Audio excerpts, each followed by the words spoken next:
आज हम बायोजियोग्राफी में अनुक्रमण में मरुक्रमक के बारे में अध्ययन करेंगे। शुष्क आवासों में होने वाले अनुक्रमण को शुष्कतारंभी ज़ीरोसेयर कहते हैं। मरुक्रमक दो प्रकार से हम इसको बता सकते हैं।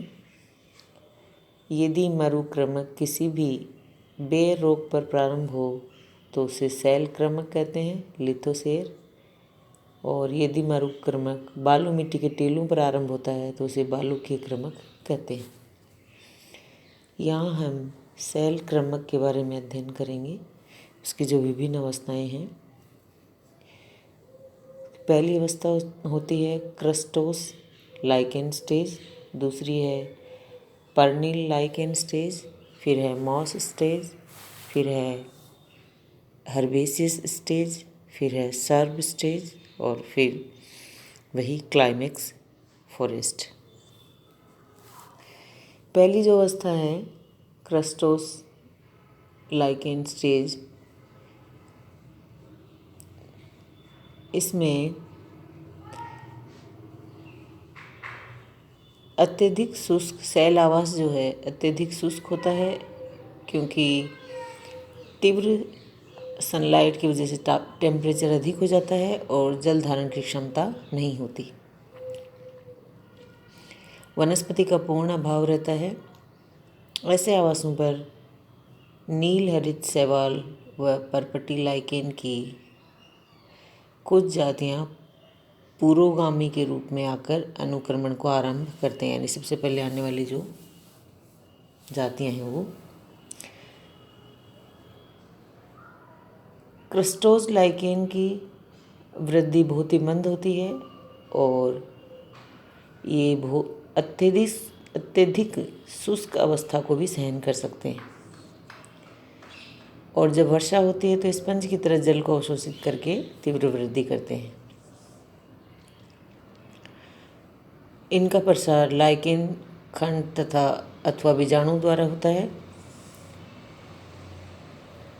लाइकेन अम्ल स्रावित करते हैं जो धीरे धीरे सेलों का अपघटन करते हैं, जिससे मिट्टी की पतली सी परत चट्टानों की सतह पर बन जाती है और चट्टानों की सतह अपघटन के कारण खुरदरी हो जाती है।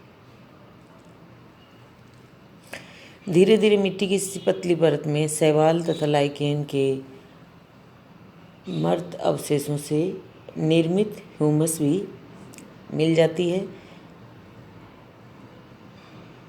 इसके फलस्वरूप मिट्टी में जल धारण क्षमता आ जाने से ये स्थान इन पुरोगामी समुदाय के पौधों के लिए उपयुक्त नहीं रहता और ये धीरे धीरे विलुप्त होने लगते हैं और इनके स्थान पर पर्निल लाइकेन उगने लगते हैं। पहला जो डायग्राम में आप देख रहे हो वो स्टेज है बेर रोक में क्रस्टोस लाइकेन स्टेज। दूसरी अवस्था में पर्निल लाइकेन स्टेज में सेलों के गर्तों तथा उपेक्षित भागों पर पर्निल लाइकेन उगते हैं। इन लाइकेनों के थैलस पत्तीनुमा होते हैं। प्रकाश न मिलने के कारण पर्पटी लाइकेन नष्ट हो जाते हैं और ये चौड़े थैलस जल का अवशोषण कर लंबी अवधि तक नमी को रोके रखते हैं। हवा में उड़ते हुए मिट्टी कण, अपघटित होने से बने चट्टानों के कण और मृत हुए अवशेषों के एकत्रित होने के फलस्वरूप चट्टान की सतह पर मिट्टी का मोटा आवरण बन जाता है। पर्निल लाइकेन के द्वारा अम्ल का स्राव होता है, जिससे चट्टानें निरंतर अपघटित होती रहती हैं। अब इस मिट्टी में जल धारण क्षमता अधिक होने तथा पोषक तत्वों के उपलब्ध होने से ये मरुस्थलीय पर्निल लाइकेन के लिए उपयुक्त नहीं रहता है। तो इसकी जो थर्ड स्टेज होती है मास स्टेज, लाइकेन अवस्था द्वारा मिट्टी की पतली परत के निर्मित होते ही कुछ मरुस्थलीय मॉसेस जो पादप हैं वो उगने लगते हैं, जैसे ग्रीमिया, पॉलीट्राइकम हिप्नस आदि।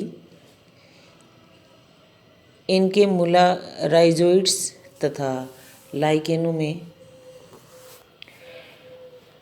परस्पर जो एक प्रतिस्पर्धा है वो शुरू हो जाती है और मॉस के खड़े स्तंभ लाइकेन पर उनकी छाया होती है। इनमें जलाभाव सहन करने की क्षमता पर्णिल लाइकेन के समान होती है और कभी कभी ये दोनों साथ साथ उगते हैं। मॉस और लाइकेन के बीच प्रतिस्पर्धा में मॉसेज अधिक प्रभावी होते हैं, अतः मॉस अवस्था आते ही लाइकेन जीवित संघर्ष में विलुप्त हो जाते हैं।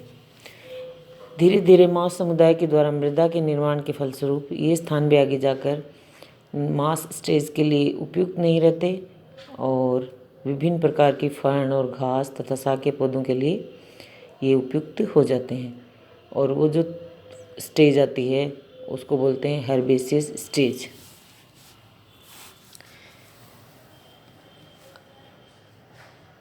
मॉसेस में मिट्टी की मात्रा बढ़ जाती है। पुराने मॉसेस जो होते हैं उनकी मृत्यु और क्षय से जो रोक होती है उस पर एक चटाई सी बन जाती है। जल धारण क्षमता अधिक होती है।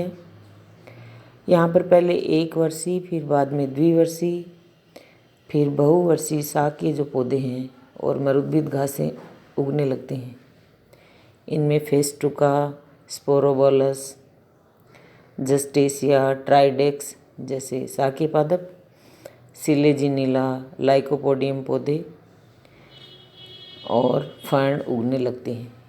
इन पौधों की जड़ें सेल को विघटित करने के प्रक्रम को और तीव्र करती हैं।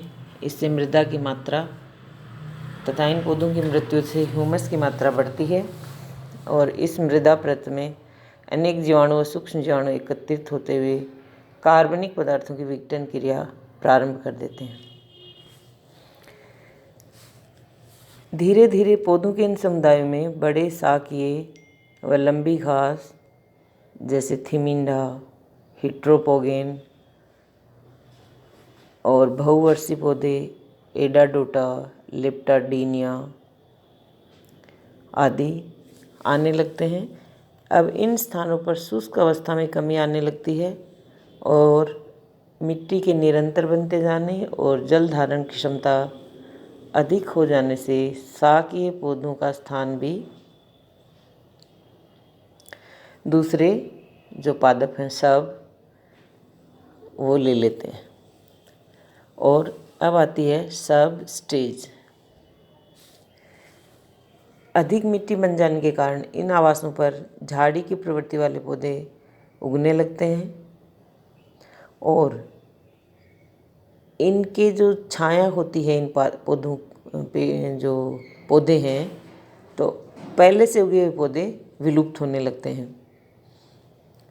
इनमें मुख्य रूप से केर, यूफोर्बिया, जिजीफस, फाइटोकार्प्स पौधे होते हैं। इन झाड़ियों की जड़ें चट्टानों को और अधिक विघटन करती हैं और इनकी गिरी हुई टहनियाँ और पत्तियों से हुमस का निर्माण होकर मिट्टी की उर्वरता बढ़ती जाती है। धीरे धीरे इन झाड़ियों के पौधों के साथ कुछ वृक्षों की जातियाँ अकेसिया, साल्वेडोरा, टेमेरिक्स उगने लगती हैं। इस वनस्पति का आवरण मृदा को ढक लेता है जिससे वाष्पन कम और पवन की गति भी मंद हो जाती है और वातावरण में आर्द्रता बढ़ जाती है। अब जो स्टेज आती है वो है आपकी क्लाइमेक्स फॉरेस्ट। सब स्टेज के बाद वृक्षों की सबसे पहले जो यहाँ आने वाली जाती हैं वो मरुद्भिद होती हैं। इन वृक्ष द्वारा जैसे जैसे चट्टानों का पक्षय व ह्यूमस के निर्माण से मृदा बनती जाती है वैसे वैसे भूमि में नमी और वातावरण की वायु में आर्द्रता बढ़ती जाती है और अन्य प्रकार के वृक्ष भी उगने लगते हैं। इन वृक्षों की छाया में कई प्रकार के वनस्पति प्रचुर मात्रा में उगकर चरम समुदाय का निर्धारण कर देती हैं। इस अनुक्रम जो स्थान पूर्व में वनस्पति रहित चट्टान के रूप में था, क्योंकि हमने जहाँ से इस शैल क्रमक को शुरू किया था वो वनस्पति रहित चट्टान के रूप में था, वह कालांतर में मिट्टी में परिवर्तित होकर वृक्षों के समुदाय की वनस्पति से वो क्या हो जाता है, ढक जाता है, यानी वनस्पति वहाँ पे उग जाती है। इन उदाहरण से ये स्पष्ट है कि अनुक्रमण एक सतत दीर्घकालीन एक दिवसीय विकासीय प्रक्रम है। ये सदैव अभिसारी होते हैं। अनुक्रमण पुरोगामी समुदाय से प्रारंभ होकर चरम वनों में परिवर्तित होते हैं। जलारंभी व शुष्कतारंभी जो अपन ने अध्ययन किए हैं, इसमें एक आवास जलयुक्त है तो दूसरा शुष्क आवास, किंतु अनुक्रमण के अंतर्गत दोनों में ही समान प्रकार की अवस्थाएं आती रहती हैं और अंत में चरम वनों का विकास हो जाता है।